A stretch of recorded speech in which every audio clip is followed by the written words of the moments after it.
Let me call upon Shakirah to come and talk about her campaign, Because I'm a Girl. Ladies and gentlemen, Shakirah Namwanje.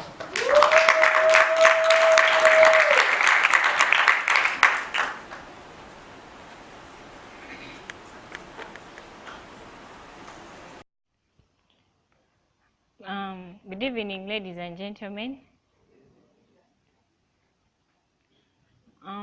My name is Namwanje Shakirah. I am a survivor of sexual abuse and a young person living with HIV from Uganda. I would like to thank Ivory because they are the reason as to why I am standing before you today. I was defiled as a young girl at the age of 8 by my uncle, with whom I was staying with during holidays. This man threatened my life, and because of fear, I did not disclose to anyone, but rather lived traumatized and alone in silence. Later, at the age of 13, I disclosed to my sister during my uncle's burial. My sister told my mother, and my mother later took me to the hospital for checkup and counseling.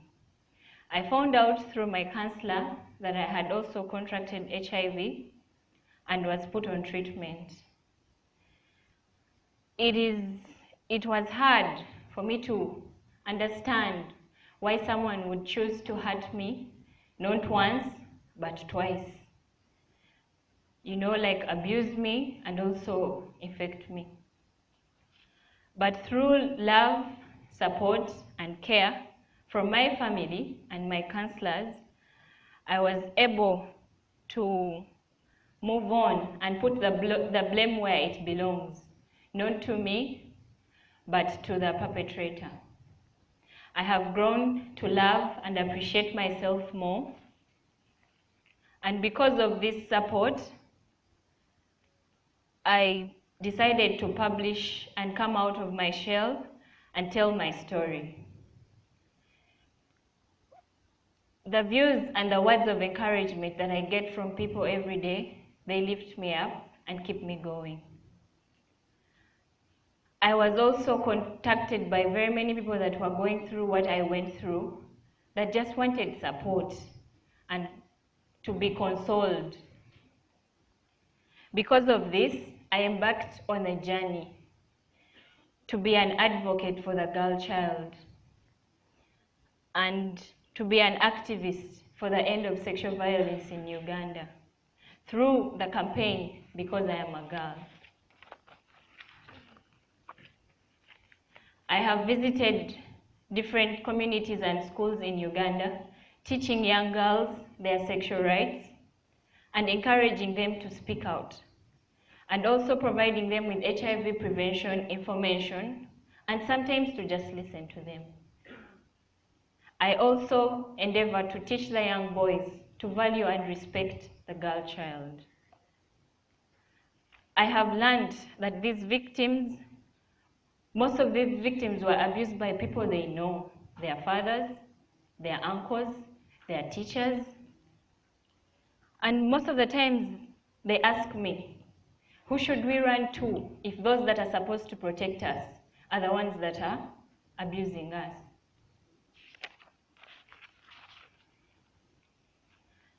And I reply, tell someone, anyone that is willing to listen, because there cannot be shame if you talk to someone with empathy. These girls, ladies and gentlemen, do not just want to be survivors. They want to be warriors. They want to know that at a time when they were put down, it wasn't their death. Because memories demand attention. The perpetrator can move on, but the victim is left to pay over and over and over again.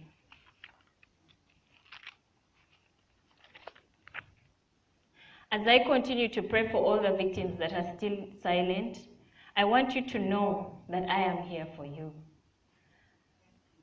You are not dirty, and it is okay to feel angry because something bad was done to you. Just do not let it define you. You can be anything that you want to be in this world.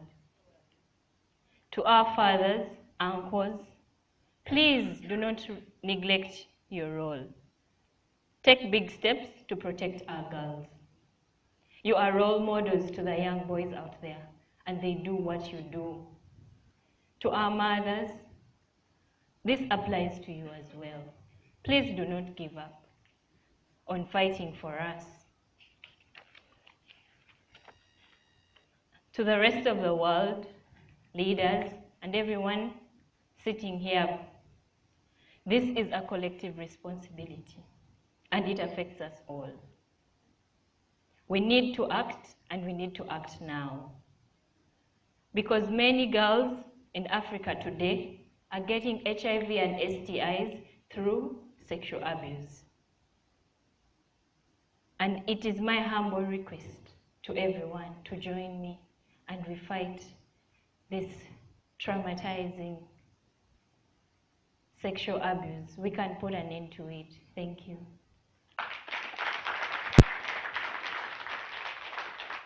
Thank you so much, Shakirah. Another round.